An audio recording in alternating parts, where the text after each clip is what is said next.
بسم اللہ الرحمن الرحیم الحمد للہ رب العالمین والصلاة والسلام علی سید الانبیاء والمرسلین حبیب الہ العالمین ابی القاسم محمد اللہم صلی علی محمد آل محمد وعلى آلہ الطیبین الطاہرین سیما بقیت اللہ فی الارضین قال اللہ تعالی فی کتابہ الکریم بسم اللہ الرحمن الرحیم ام حسبت ان اصحاب الكهف والرقیم كانوا من آیاتنا عجبا۔ اہل بیت اطہار علیہ السلام کی مظلومیت کے اوپر، ان کی عظمت پر، وقت کے امام کے ظہور میں تعجیل کے لیے اور یوم عرفہ کی مناسبت سے تمام گناہوں کی مغفرت کے لیے، مرحومین بالاخص شہداء کے درجات کی مزید بلندی کے لیے اور امام کی نصرت کی سعادت کے حصول کے لیے ایک بار پھر درود بھیجیں محمد و آل محمد پر۔ اللہم صلی علی محمد آل محمد وعجل فرجہم۔ پروردگار عالم کا انتہائی شکر ہے، انتہائی احسان ہے، اس نے ہمیں یوم عرفہ کی دین کی ہدایت، معرفت، قرآن و اہل بیت اطہار علیہ السلام کی رہنمائی نصیب فرمائی۔ رب کریم کا انتہائی شکر ہے، اس نے ہمیں اس دنیا کے اندر کہ جو مادہ پرستی کے اندر مبتلا ہے، نفس پرستی کے اندر مبتلا ہے، ایسی ایک دنیا کے اندر جو فتنے اور آشوب سے بھری ہوئی ہے، اہل بیت اطہار علیہ السلام کی ہدایت اور ان کی سرپرستی کو قبول کرنے کا موقع نصیب کیا۔ یہ کہ آپ ایک معنوی جد و جہد کے لیے تشریف فرما ہیں اور اپنی روح کی بلندی کے لیے محنت کر رہے ہیں، چاہتے ہیں کہ خداوند متعال کی بارگاہ میں اس راستے سے کوئی رابطہ قائم کیا جا سکے۔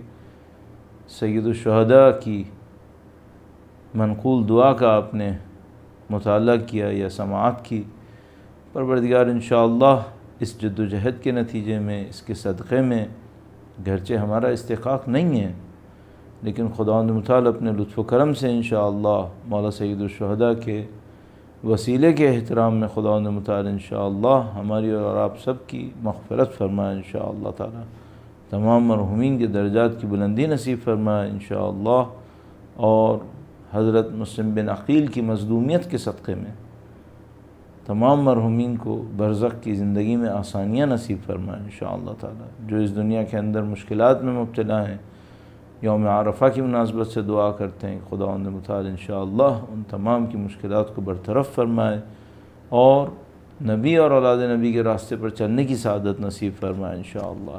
مجدداً تمام دعاؤں کی قبولیت کے لیے، امام کی نظر لطف کو حاصل کرنے کے لیے درود بھیجیں محمد و آل محمد پر۔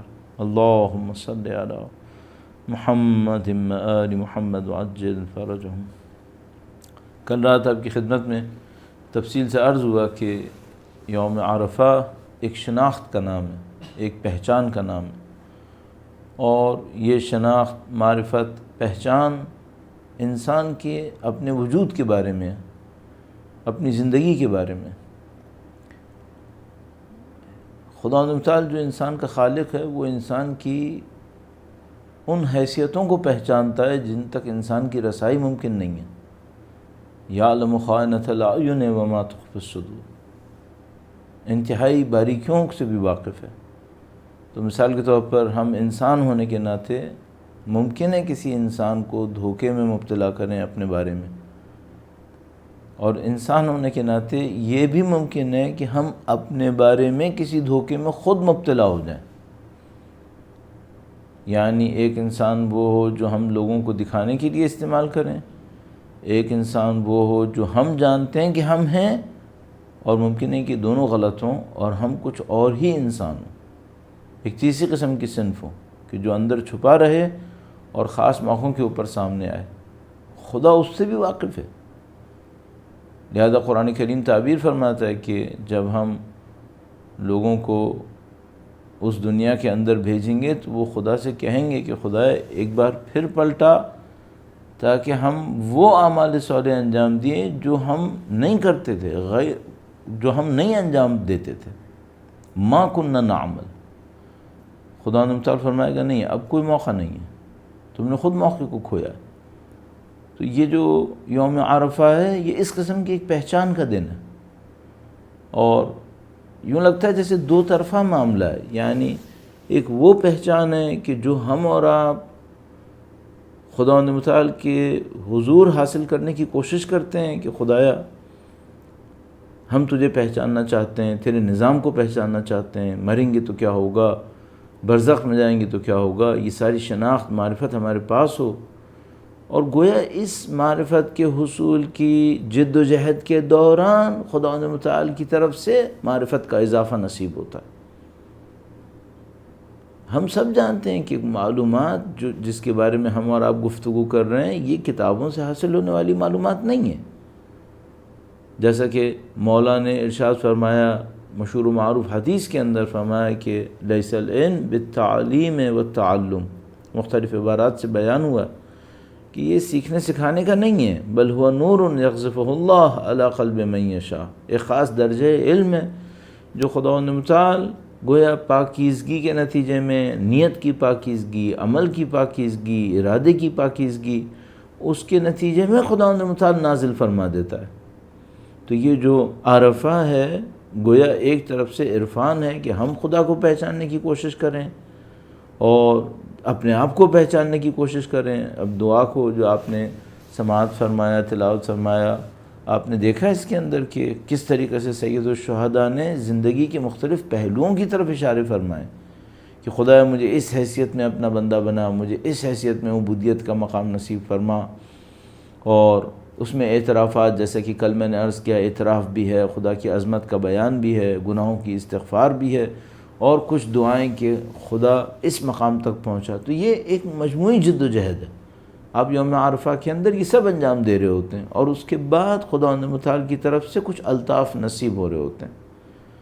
تو لب لباب کیا ہے؟ پہلے نقطے کے طور پہ جو میں آج کے دن آپ کی خدمت میں عرض کروں گا، اور حضرت مسلم بن عقیل کی شہادت کی مناسبت سے چند نکات آپ کی خدمت میں عرض کرنے ہیں، وہ یہ کہ یوم عرفہ میں اللہ کی طرف سے کسی عنایت کا انتظار ہونا چاہیے کہ خدایا تو نے مجھے توفیق دی، میں نے امام حسین کی دعا پڑھی، تو نے مجھے توفیق دی، میں نے امام کی زیارت کی، خدایا اب کچھ نصیب مجھے فرما، کچھ حاصل ہونا چاہیے۔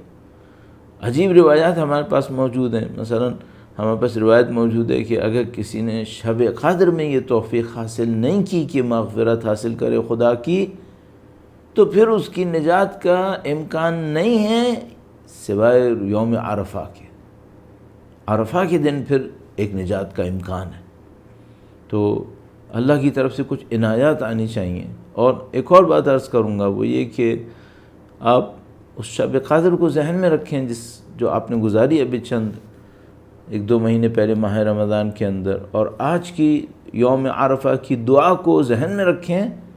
ذہن میں رکھنے کا مطلب کیا ہے؟ یہ سوچیں اس میں میری معنوی حیثیت کیسی تھی، آیا میں نے توجہ سے پڑھی نہیں پڑھی، آیا مثلا جب میں یہ مناجات پڑھ رہا تھا تو میرے دل کے اندر وہ خوف خدا، خشیت خدا، وہ گریہ و زاری، یہ سب آیا یا نہیں آیا، یا مثلا میں نے سامنے بس چند جملات ادا کر دیے۔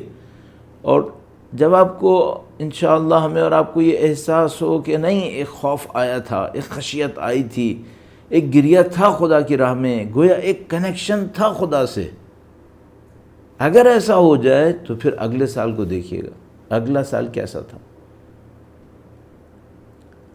اور زندگی میں ہر سال اس کو نوٹ کریں کہ اگر میں یوم عرفہ میں اچھی دعا کی توفیق حاصل کرتا ہوں، سعادت حاصل کرتا ہوں، اگلا سال کیسا گزرتا ہے۔ اور ظاہر ہے کہ میں آپ کی خدمت میں یہ نہیں عرض کر رہا کہ اگلا سال مالی لحاظ سے بہتر ہو جائے گا، پیسے کے دروازے کھل جائیں گے آپ کے اوپر، ہر طرف سے پیسہ برسنا شروع ہو جائے گا، نہیں، شاید الٹا ہوگا، شاید اگلا سال سختی میں مبنی ہوگا، لیکن اگلا سال توفیقات پہ مبنی ہوگا۔ اگر اس یوم عرفہ کے دن ایک معنویت حاصل ہو سکے، خدا کے سامنے ایک لگاؤ حاصل ہو سکے، ایک تڑپ حاصل ہو سکے اندر سے۔ اب میں طاقت نہیں رکھتا اپنے کلام کے اندر کہ میں اس اندرونی کیفیت کو، نہ مجھے حاصل ہوگی اتنی، لیکن جو کچھ سنتے ہوئے انسان بتانا چاہے تو وہ یہی سب کچھ ہے کہ اندر سے ایک کیفیت نکلے جس میں انسان گویا خدا کے سامنے تڑپے اور خدا سے لپک کے کچھ مانگے اور خدا نصیب فرمائے۔ پھر اس کے بعد دیکھیں اب میری زندگی کیسی گزری۔ تو یہ عزیزان محترم، آج آپ محنت فرما رہے ہیں، مزید ٹائم جو آپ کے پاس ہیں ابھی، اس کے اندر خدا کے حضور اور زیادہ توجہ فرمائیں، دل کو خداوند متعال کی طرف جوڑنے کی کوشش کریں، اور انشاءاللہ مصائب اہل بیت اطہار مددگار ہیں، اور اس کے بعد پھر اگلے سال کے لیے خداوند متعال سے توفیقات طلب کریں۔ اور میں نے عرض کیا آپ کی خدمت میں، وہ توفیقات مختلف صورتوں میں آ سکتی ہیں، جس میں غم بھی ہو سکتا ہے۔ خدا کا لطف صرف خوشیوں کے اندر نہیں ہے۔ اگر صرف خوشیاں خدا کا لطف ہوتیں تو خدا اہل بیت کو غم نہ دیتا۔ اگر آسانیاں صرف خدا کا لطف ہوتیں تو خدا انبیاء کو سختیاں نہ دیتا۔ ہر طرف خدا کا لطف ہے، اور شاید ہم طالب علم ہونے کے ناطے یہ سمجھ پائیں گے کہ شاید سختیوں میں لطف خدا زیادہ ہے، اور دلیل وہی دلیل ہے کہ اگر گھروں کا بڑا ہونا عظمت ہوتی تو سیدہ کا گھر بہت بڑا ہوتا۔ اگر جسم کی دیکھ بھال خدا کی دی ہوئی سعادت ہوتی تو حضرت علی اکبر کا جسم کیوں کٹتا؟ اربن اربا کیوں ہوتا؟ اس کا مطلب ہے یہ سعادتیں نہیں تھیں، سعادتیں کچھ اور تھیں، اور سختیاں، مشکلات ہم لوگ ظاہر ہے کہ آج کے دور میں رہتے ہوئے وہ سوچ بھی نہیں سکتے۔ ہم لوگ ان آسانیوں کے عادی ہیں، ان کے بغیر تصور بھی نہیں کر پاتے۔ اور میں دیکھتا ہوں مثلا بہت سارے لوگ اس بات سے خائف رہتے ہیں کہ اگر ہم پاکستان گئے تو وہ آسانیاں ہمارے ہاتھ سے نکل جائیں گی، ہم لوگ اتنے عادی ہو چکے ہیں۔ لیکن اپنے ذہن میں سوچنا چاہیے کہ اگر واقعاً ہم نے نصرت امام کرنی ہے تو کیا نصرت امام محفوف بالآسائش ہے؟ امام کی نصرت جو ہے وہ آسائشوں میں گھری ہوئی ہے کیا؟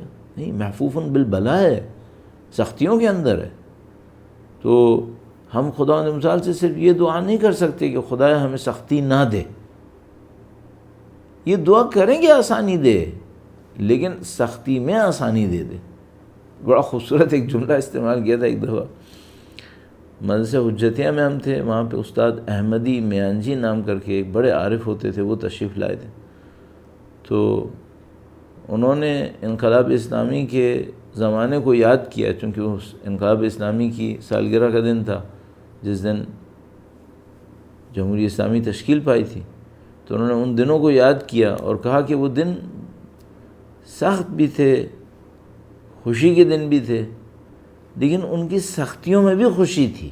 بڑا عجیب ایک جملہ تھا، سختیوں میں بھی خوشی تھی۔ سختی میں کہاں خوشی ہوتی ہے؟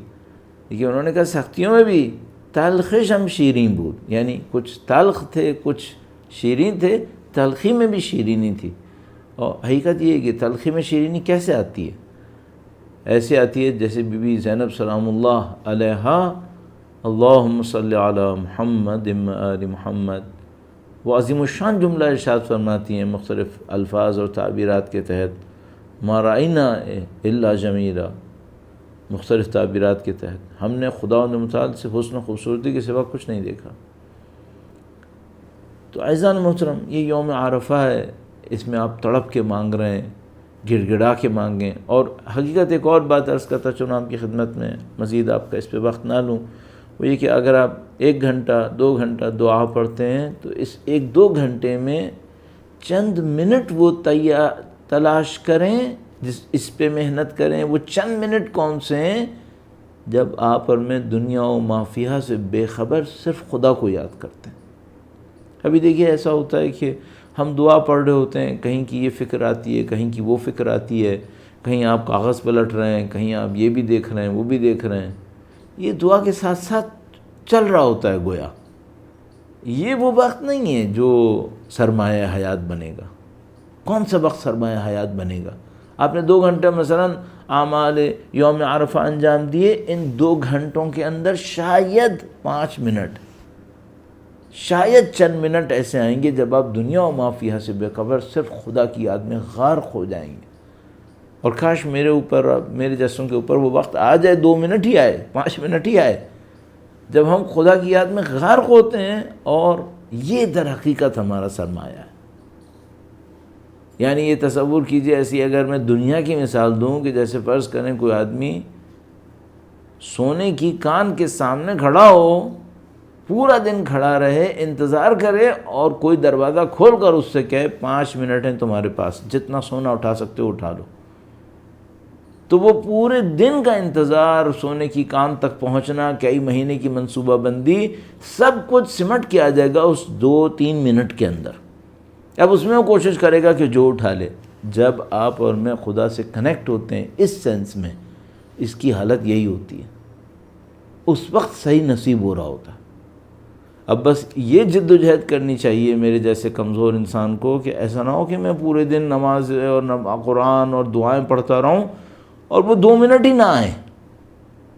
نہیں، وہ آنے چاہیے، وہ آنے چاہیے۔ اس کے مختلف حربے استعمال کریں، اس کے طریقے استعمال کریں۔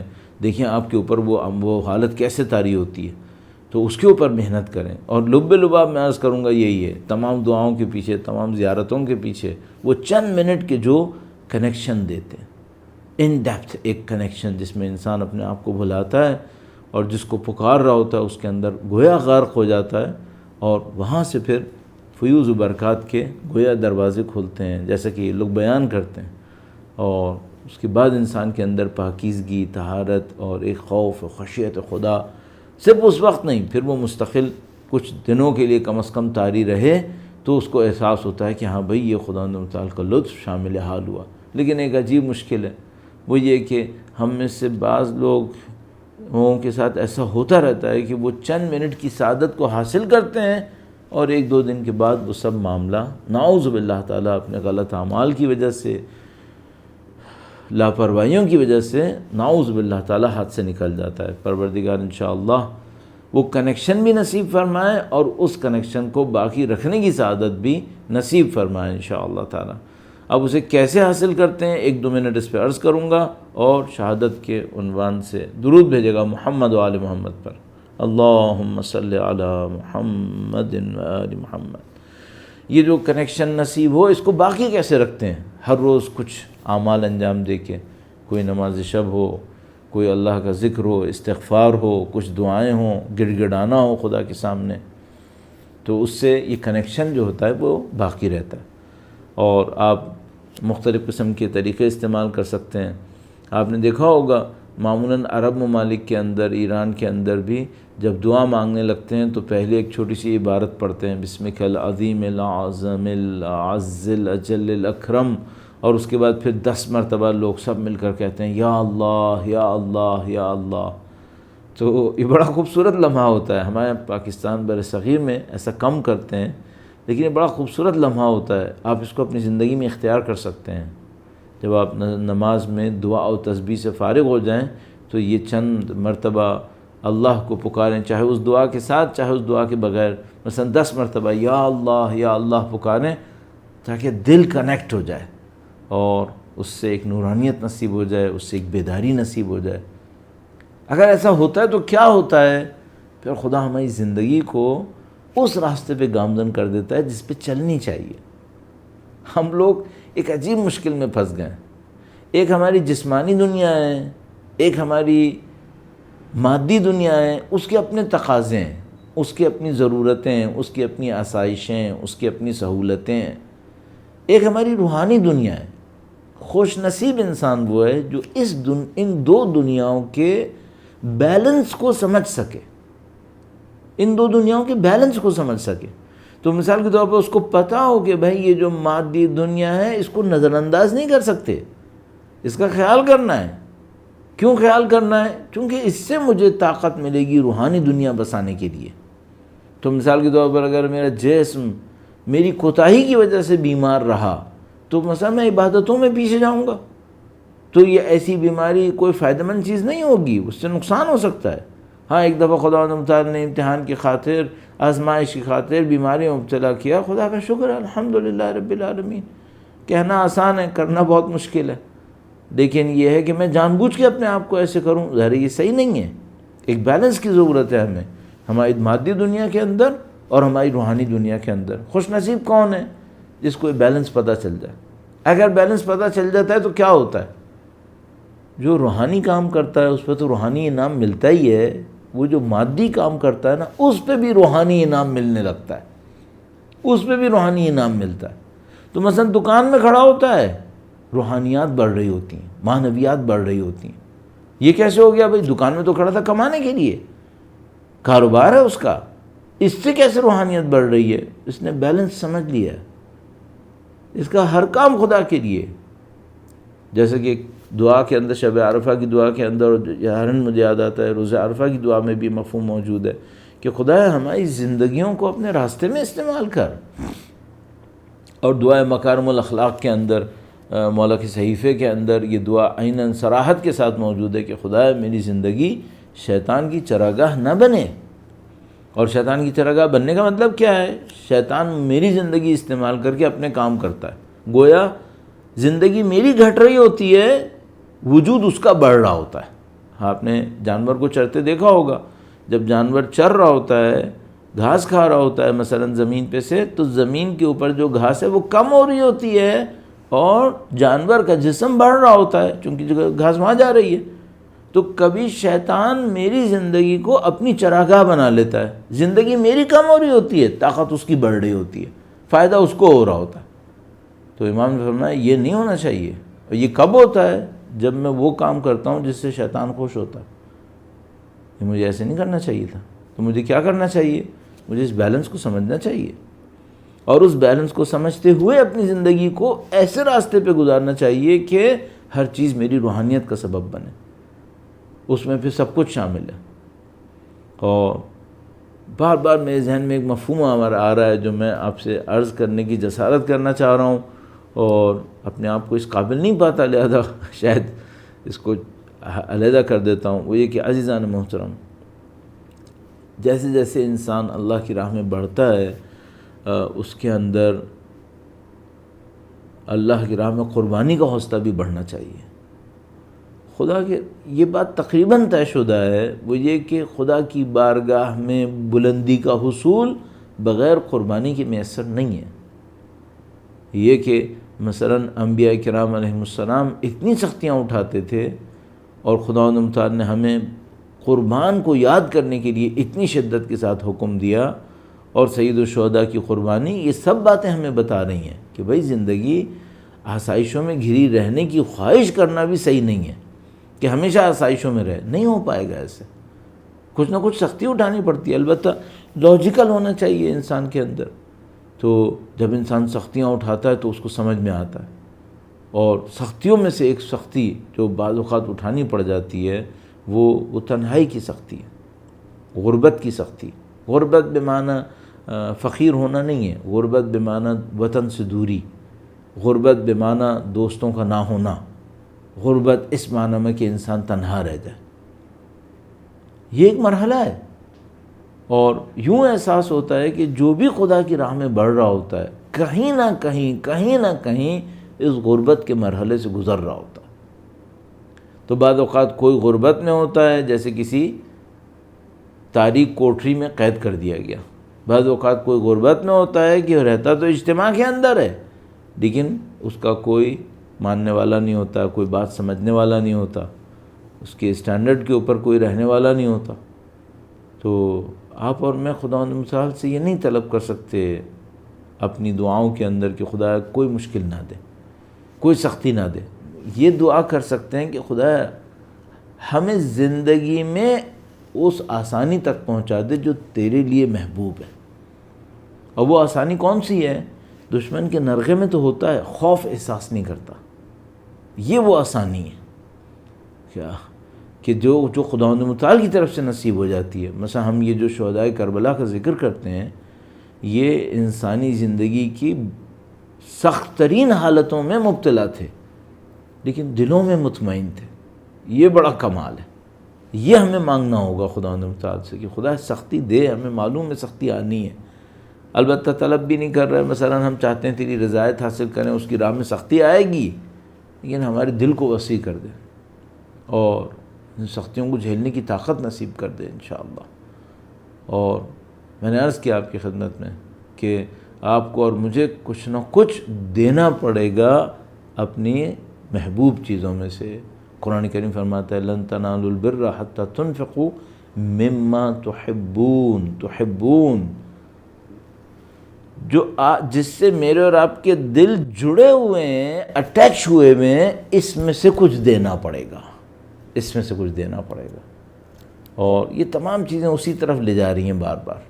تو بس ایک پوائنٹ اور آپ کی خدمت میں ایڈ کروں گا اور اس مطلب کو اختتام کی طرف لے جانے کی کوشش کروں گا۔ درود بھیجے گا محمد و آل محمد پر، اللہم صلی علی محمد آل محمد وعجل فرجہم۔ یہ جو دنیا کے نظام ہیں، ان نظاموں کے اندر انٹیگریشن اتنا اچھا نہیں ہوتا۔ مثلا ایک سیاسی نظام بنتا ہے، ایک معاشی نظام بنتا ہے۔ جنہوں نے سیاسی نظام بنایا ہوا ہوتا ہے ان کے اپنے مفاد ہوتے ہیں، جنہوں نے معاشی نظام بنایا ہوا ہوتا ہے ان کے اپنے مفاد ہوتے ہیں۔ ان کو لابیز کہتے ہیں، ہم اور آپ جانتے ہیں یہ سب چیزیں۔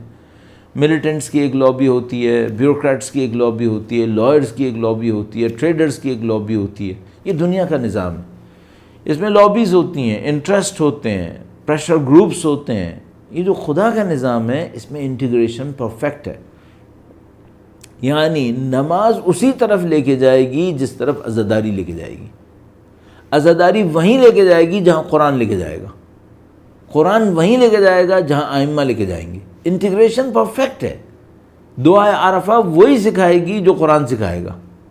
یہ انٹیگریشن ہے اور یہ اللہ کے دین کے اندر پرفیکشن کے اوپر ہے۔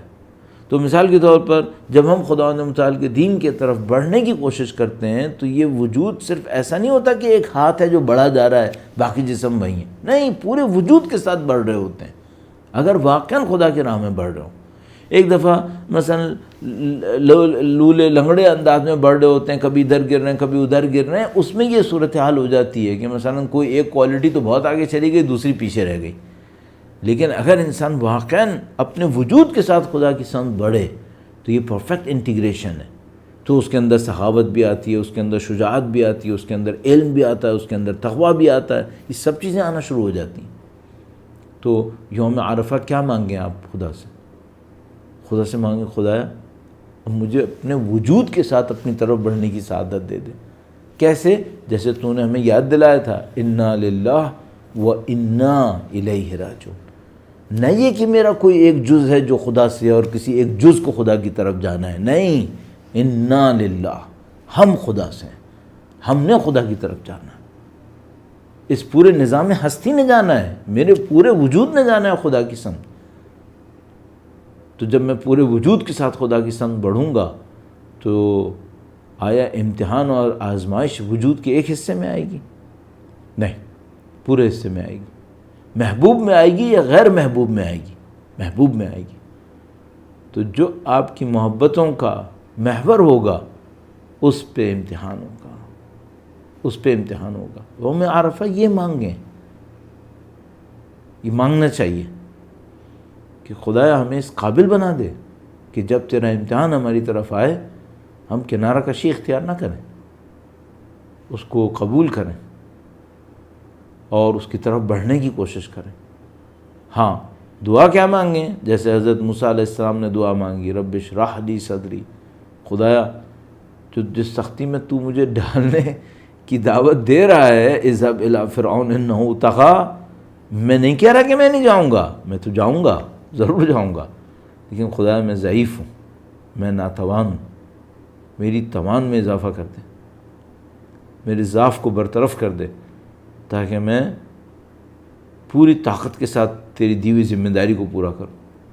تو عزیزان محترم، ہم لوگ ایک لحاظ سے سنہری دور میں، بہت اچھے دور میں، مختلف شہداء نے درجات کو بلند کر دیا ہے۔ علامہ عارف حسین حسینی نے پاکستان کے اندر، مثلا شیخ نمر نے حجاز کی زمین کے اوپر، شیخ زکزکی نے مثلا افریقہ کے اندر، اور شہید باقر الصدر نے مثلا عراق کی سرزمین کے اوپر، ان لوگوں نے معیار انسانیت کو جو اللہ کی راہ میں قربانی دینے کا ہوتا ہے اس کو بلند کر دیا عام انسانوں کے لیے۔ معصومین، اولیاء، اوصیاء، وہ تو کس درجے پر ہیں ہمیں نہیں معلوم، تو ان لوگوں نے بہت بلند کر دیا معاملے کو۔ اب یہ ہم سے کیا مانگ رہے ہیں، یہ کیا چاہ رہا ہے خدا متعال؟ وہ یہ کہ بھائی اگر یہ زمانہ واقعاً وہ زمانہ ہے جب تم اپنے امام کو ڈھونڈ رہے ہو تو ہمت دکھاؤ، بڑھو، اور ان کان دین محمد لم یستقم الا بقتلی فیا سیوف و خزین، سید الشہداء نے ارشاد فرمایا اگر دین نبی کی بقا اس میں ہے کہ میں مارا جاؤں تو اے شمشیرو آؤ اور مجھے پالو۔ یہ خداوند متعال عرفان ہمیں دینا چاہتا ہے، یہ معرفت خداوند متعال ہمیں دینا چاہتا ہے، تو ہم اس کو حاصل کرنے کی کوشش کریں۔ اچھا، اب بالکل پریکٹیکل گراؤنڈ کے اوپر آ جاتے ہیں، اور ایک دو پوائنٹس تیزی سے آپ کی خدمت میں عرض کروں، وقت انتہائی کم ہے، آپ نے شاید اور عبادتوں میں مشغول ہونا ہوگا۔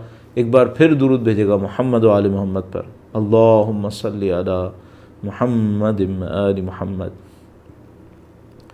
کچھ لین دین کی بات کر لینی چاہیے کہ کیا کریں، خداوند متعال کے سامنے کیا رکھیں۔ تو مثلا خداوند متعال کے سامنے کوئی چیز رکھیں، خدا میں اس سال میں اپنے اندر یہ امپروومنٹ لاؤں گا، تو مجھے یہ نصیب کر دے۔ مثلا فرض کر لیجئے کہ میں قرآن کریم کی تلاوت میں یا قرآن کریم پر توجہ دینے میں اتنا کامیاب نہیں گیا پچھلے سال، تو خدا سے دعا کروں کہ خدا اگلے سال قرآن کریم پہ توجہ کی سعادت نصیب کر دے۔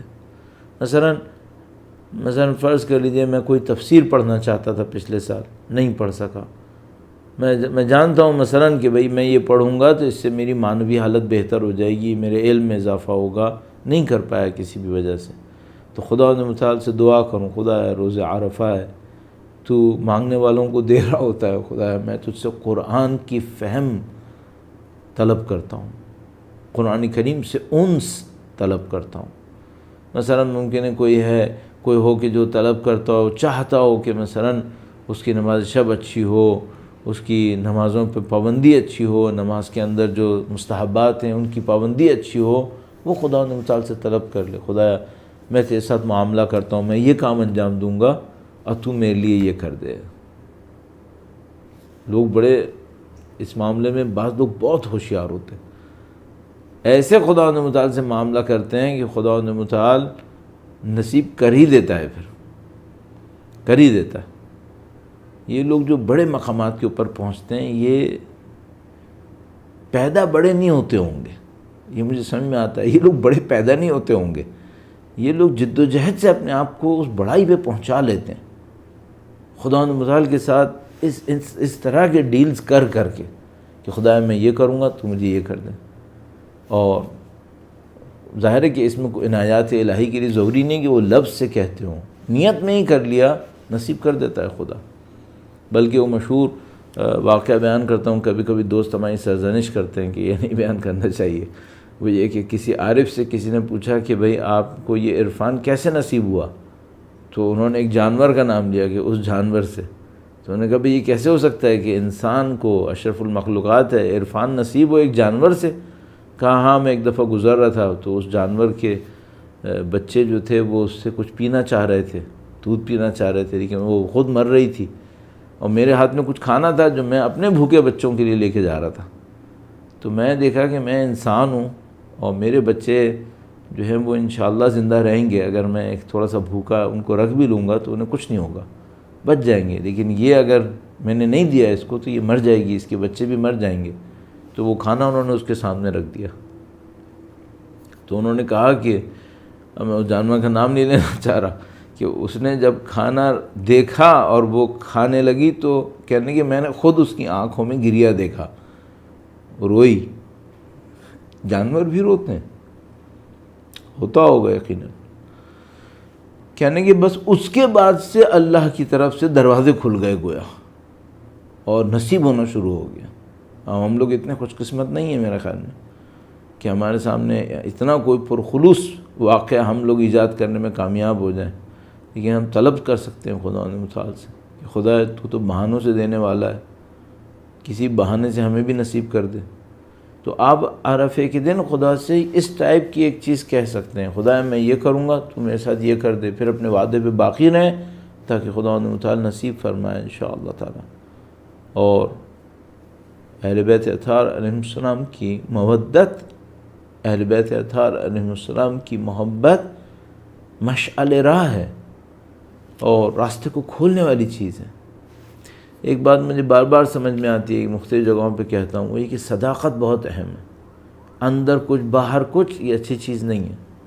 پھر کسی نے مجھ سے کہا کہ آپ کہتے ہیں پہلا مرحلہ صداقت ہے، میں تو ماہر نہیں ہوں اس فیلڈ کا، لوگ بیان کرتے ہیں تو میں اس کو کاپی کر دیتا ہوں، تو دوسرا اس میں مرحلہ کیا ہے؟ تو اب یہ سمجھ میں آتا ہے نہیں، یہ بھی دوسرا مرحلہ ہے، صداقت دوسرا مرحلہ ہے۔ پہلا مرحلہ کیا ہے؟ پہلا مرحلہ ہے رحمت۔ یہ سمجھ میں آتی ہے اب بات، یہ کہ خدا متعال نے جگہ جگہ فرمایا کتب علی نفسہ الرحمہ، بسم اللہ الرحمن الرحیم، الحمدللہ رب العالمین الرحمن الرحیم۔ خدا متعال اپنی صفت رحمت کو مقدم کر رہا ہے۔ تو یہ بات سمجھ میں آتی ہے کہ اگر کوئی خدا متعال کے راستے پہ چلنا چاہتا ہے تو اس کو لوگوں کے درمیان رحمت کا ذریعہ ہونا چاہیے، اس کے ذریعے اللہ کی رحمتیں اللہ کے بندوں تک پہنچ رہی ہوں، یہ فخر کی بات ہے۔ آپ اور میں روز عرفہ میں یہ مانگ سکتے ہیں، خدا ہمارے ذریعے تیرے بندوں کو آسانیاں مل رہی ہوں، ہمارے ذریعے تیرے بندوں کو خوشیاں مل رہی ہوں، سکون مل رہے ہوں، البتہ ظاہر ہے کہ اطاعت کا سکون، اطاعت کی خوشی۔ اگر کوئی انسان ایسا بن جائے کہ خدا متعال کی رحمت کا چینل بن جائے تو یہ سمجھ لیں باقی دروازے خود بخود کھلنے لگیں ہیں اور بہت ساری چیزیں انجام پا جاتی ہیں۔ بہت وقت لیا میں نے آپ کا، اور چند جملے غریب کوفہ کے نام پر۔ پوری دنیا ایک طریقے سے زندگی گزارتی ہے، اللہ کی راہ پہ چلنے والے ایک اور طریقے سے زندگی گزارتے ہیں۔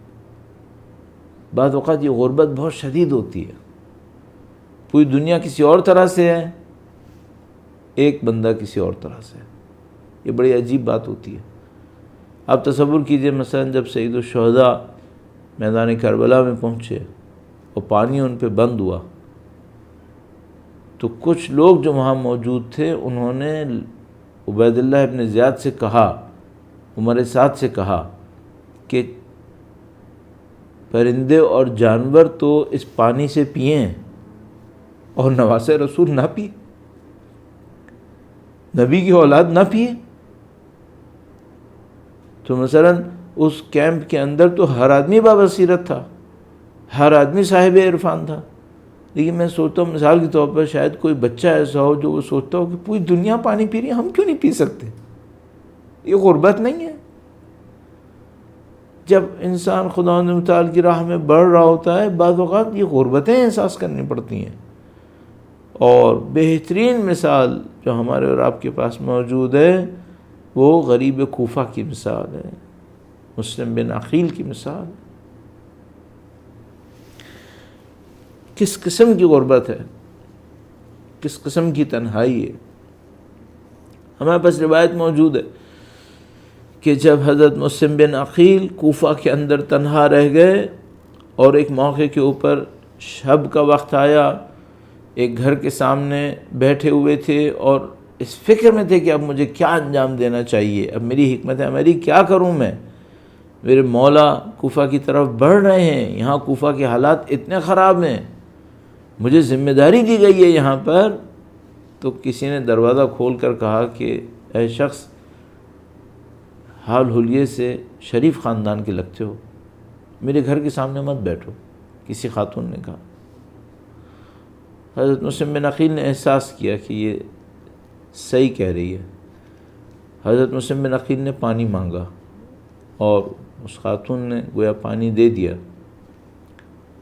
حضرت مسلم بن عقیل نے تھوڑا سا تأمل کیا کہ کہاں جائیں، تو اس نے پوچھا کہ تم کون ہو، کہیں اور کیوں نہیں جاتے، اپنے گھر کیوں نہیں جاتے؟ فرمایا میں بلایا گیا تھا، مجھے دعوت دی گئی تھی اور اب دروازے میرے اوپر بند کر دیے گئے۔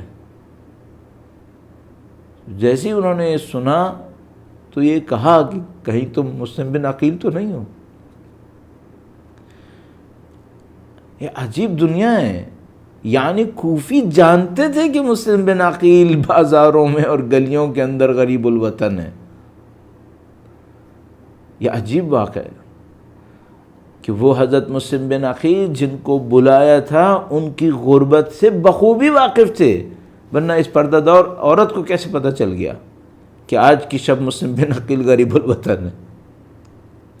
اس کا مطلب ہے پورا کوفہ جانتا تھا کہ مسلم غریب الوطن ہے، اور اس کی وجہ ظاہر معلوم تھی کہ کوفہ میں جو سرکردہ افراد تھے جنہوں نے حضرت مسلم بن عقیل کا ساتھ دیا تھا، ہانی ابن عروہ جیسے بزرگان دین، وہ سب کے سب گرفتار کر لیے گئے تھے، اور کوئی پناہ دینے کو تیار نہیں تھا، کوئی اپنے گھر کا دروازہ نہیں کھولتا تھا۔ اور سلام ہو اہل بیت اطہار علیہم السلام کے مخلص چاہنے والوں پر، اور خاص کر اہل بیت اطہار علیہم السلام کے چاہنے والی خواتین کے اوپر۔ آج بھی ایسا ہی ہے، آج بھی ایسا ہی۔ مرد کا قربانی دینے کا ایک انداز ہوتا ہے، لیکن کوئی عورت اپنے بچے کو قربان کرتی ہے، اس کے مقابلے میں کوئی چیز نہیں آ سکتی ہے۔ مائیں اپنے بچوں کی شہادتوں کو قبول کر لیں، اللہ اکبر۔ یہ خواتین نے بڑی قربانیاں دی، اور جب یہ خواتین قربانیاں دیتی ہیں معجزے رونما ہونے لگتے ہیں، ان کے نام تاریخ میں ثبت ہو جاتے ہیں۔ یہ مومنہ بھی ایسی ہیں، انہوں نے حضرت مسلم بن عقیل کو دیکھا، ابھی تھوڑی دیر پہلے کہہ رہی تھیں کہ کوئی ناآشنا گھر کے سامنے نہ بیٹھے، اور اچانک کہا آپ مسلم بن عقیل ہیں، میرا گھر حاضر ہے، آپ آئیں میرے گھر کے اندر بیٹھے۔ دیکھیں آپ شجاعت دیکھ رہے ہیں، ابھی تھوڑی دیر پہلے تو کسی ناآشنا کو گھر کے سامنے نہیں بیٹھانے دے رہی تھیں، لیکن جیسے ہی حسین ابن علی کا نام آیا، فرزند فاطمہ کا نام آیا، اور امام کے غریب الوطن سفیر کا نام آیا، اب یہ خاتون جری ہو گئیں، شجاع، نڈر، بے باک ہو گئیں، اور کہا میرے گھر میں آئیے۔ اور ان خاتون کی بہادری بہت عجیب ہے، سلام کرتے ہیں خداوند متعال کی طرف سے ان خاتون کے اوپر کہ واقعاً عظمت ہے ان کی۔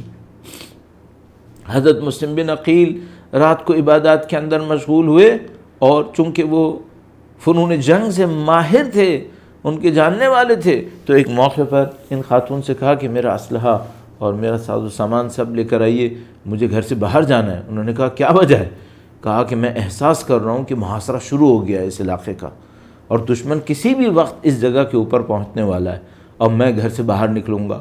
اور عزیزو، بڑا عجیب پہلو ہے، بہادری کا پہلو بھی ہے اور مصائب کا پہلو بھی ہے۔ ان خاتون نے جیسے ہی سنا، کہا کہ میرے مولا آپ باہر مت جائیے، آپ میرے گھر کو اپنا قلعہ بنائیے، دروازے بند کر دیں، محاصرے میں ہیں کوئی بات نہیں، آپ میرے گھر کو اپنا قلعہ بنائیے، یہاں بیٹھ کر اپنا دفاع کریں۔ عزیزو، غیرت ہاشمی ہم نے صرف الفاظ میں دیکھی اور پڑھی ہے، احساس تو نہیں کر پائیں گے، لیکن دشمن کے نرغے میں گھرا ہوا یہ ہاشمی جیسے ہی یہ سنتا ہے تو فرماتے نہیں، میری غیرت گوارا نہیں کرے گی کہ آپ کے گھر میں پناہ لوں اور لوگ میرے لاشے پہ سے گزر کے آپ کے گھر کے اندر داخل ہوں، میں یہ گوارا نہیں کروں گا۔ اللہ اکبر۔ شاید یہ وجہ تھی کہ سید الشہداء نے مسلم بن عقیل جیسوں کو شام غریبہ کی غربت میں مبتلا نہیں کیا۔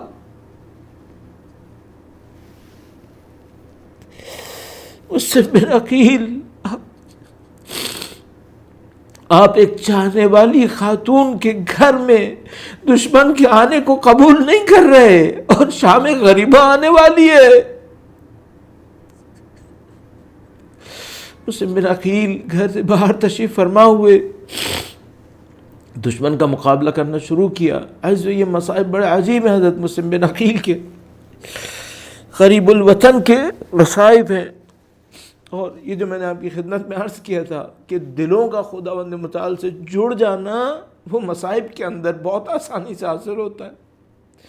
جب انسان سید الشہداء کے اور ان کے چاہنے والوں کے مصائب کے اندر دل کھول کے روتا ہے تو دل نرم پڑ جاتے ہیں، اور حسین کے غم میں پڑنے والے ان نرم دلوں کے اوپر خدا کی رحمت برستی ہے۔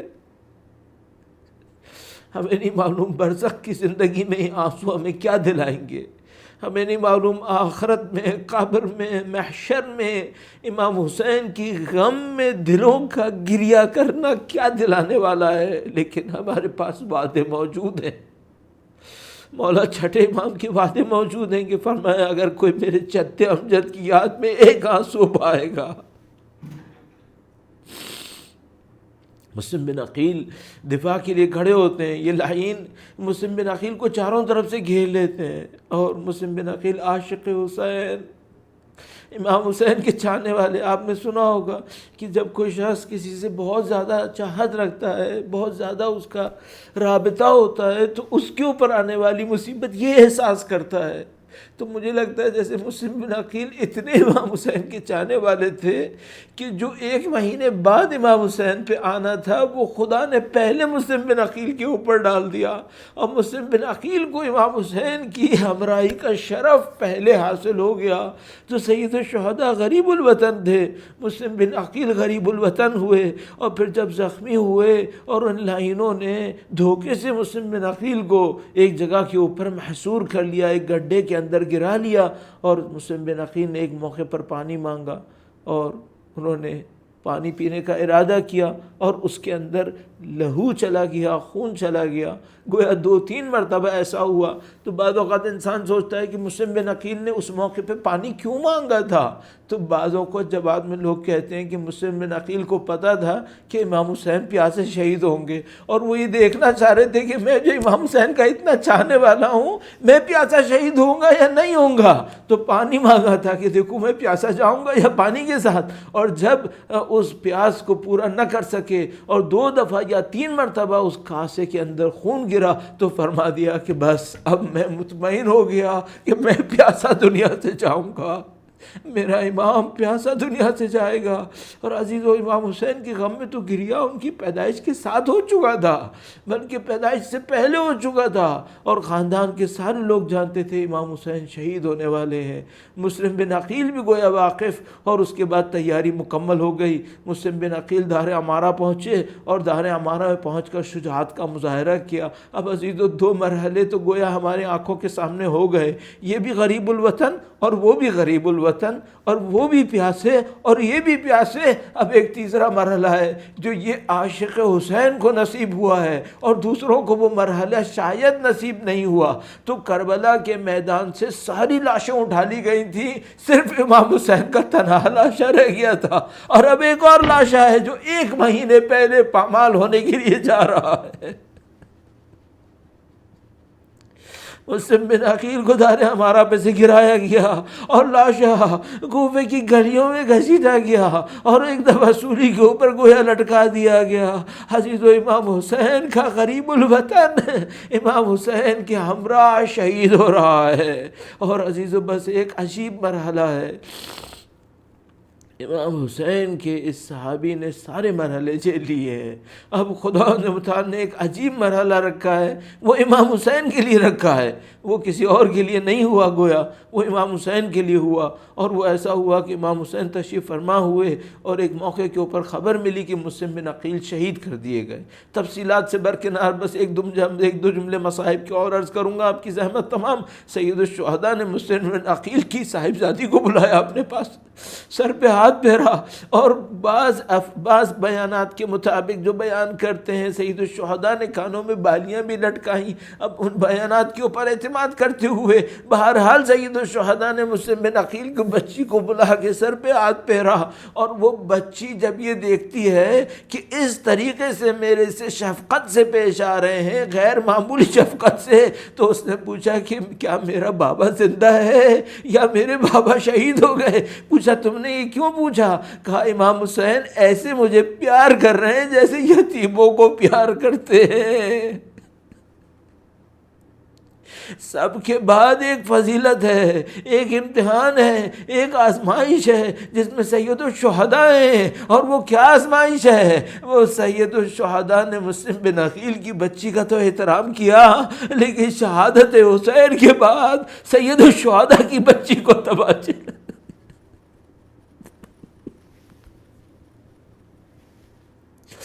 سید الشہداء کی بچی کو تماچے لگا، اور یہ دنیا کا عجیب دستور قائم ہو گیا۔ ایک وہ مادر حسین جس کے باپ کے جانے پہ گھر کا دروازہ گرا، اور ایک سید الشہداء کی یتیمہ، الا لعنت اللہ علی القوم الظالمین وسیعلم الذین ظلموا ایام منقلب ینقلبون۔ پروردگار تجھے واسطہ نبی اولاد نبی کا، تجھے واسطہ قرآن کریم کا، تجھے واسطہ اہل بیت اطہار علیہ السلام کی عظمت ہو، تقدس اور قربانیوں کا خدایا اس قلیل کو اپنی بارگاہ میں قبول فرما۔